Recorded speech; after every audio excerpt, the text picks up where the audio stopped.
ધારાસભ્ય તરીકે રહીને એન્જોય કરવાને બદલે ભારતીય જનતા પાર્ટી સાથે જોડાઈને કામ કરવાનું નક્કી કર્યું અને રાજીનામું આપ્યું.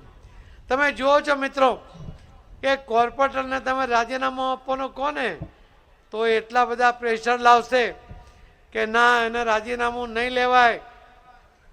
પણ આ તો ભૂપત બળવીર હતો, એને તો 1 મિનિટમાં રાજીનામું આપી દીધું.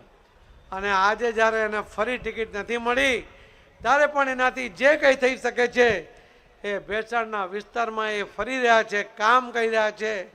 હું પરમ દિવસે વિસાવદર જવાનો છું, ભેસાણ જવાનો છું.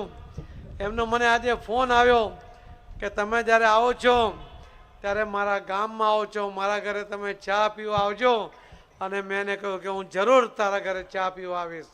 આવા કાર્યકર્તાના ઘરે જવાનો એક આનંદ હોય છે, એક ઉત્સાહ હોય છે અને એના કારણે